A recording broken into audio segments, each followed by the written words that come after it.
Biyaheng Japan ang mga tauhan ng Philippine Navy sa Agosto para suriin ang 6 na Navy destroyer escorts o barkong pangdigma na posibleng ibigay ng Japanese Maritime Self-Defense Force sa Pilipinas. Titignan daw ng mga kinatawan ng Pilipinas kung sulit bang kunin ang mga ito o kung mas malaki ang magagasto sa pag-maintain at pag-upgrade. At live mula sa Camp Aguinaldo sa Quezon City, nasa frontline ng balitang yan, si Gio Robles. Gio, ano ba ang estado nitong mga barko na ito? Luma ba yan? Bago? Paanong mangyayari? Ruth, nasa 3 dekada na ang tanda ng Abukuma-class destroyer escorts. Kaya kailangang matiyak sa pagsusuri katuwang ang Japanese counterparts na mapapakinabangan pa ang mga barko sakaling tanggapin ng Pilipinas. Kabilang dyan ang pagsusuri o natitirang life service ng mga ito at ang mga kinakailangang system upgrade. Ipapadala ng Navy para sa joint vessel inspection ng mga eksperto sa larangan ng surface warfare, sea systems, financial analysis at logistics. Ayon kay Navy spokesperson John Percy Alcos, magiging detalyado at masinsinan ang inspeksyon sa Japanese warships na tatagal ng halos 2 linggo. Dapat daw kasi matiyak na sulit ang pagkuha sa mga barko at hindi na mapapagastos ng malaki ang bansa sa maintenance at mga pagbabago sakaling kailanganin. Sakaling matuloy ang turnover, makakatulong sa pagpapalakas ng kakayahan ng ating Navy ang Japanese warships na posibleng i-deploy sa West Philippine Sea.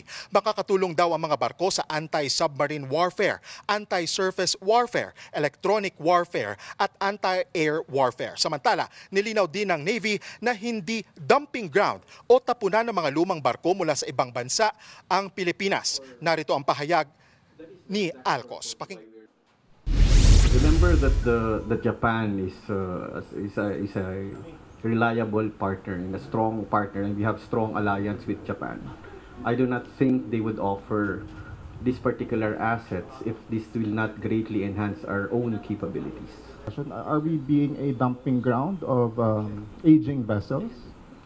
That is the exact purpose why we are sending a JVI team.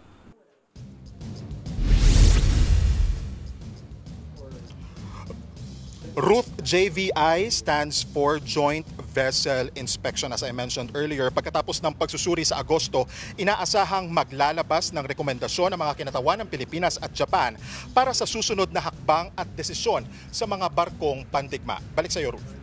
Gio, yung Philippine Navy ay sinasabing involved din dito sa paghahanap sa missing sabukeros dyan sa Taal Lake at ang plano ay simulan na nga yung paghahanap dyan. May paghahanda na ba silang ginagawa sa ngayon?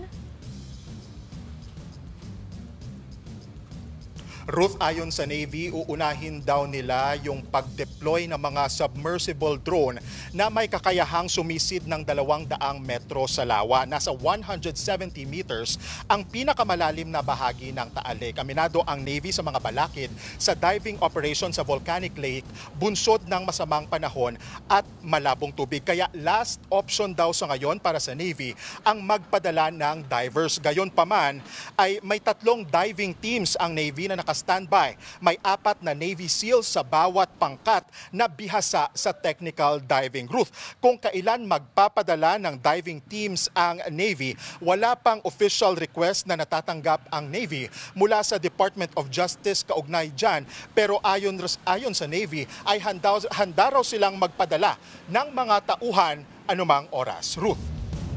Yan po ang Express Report ni Gio Robles. Mga kapatid, Ruth Cabalco, para sa mabilis na pasada ng mga balitang dapat niyong malaman, mag-follow at mag-subscribe sa social media pages ng News 5.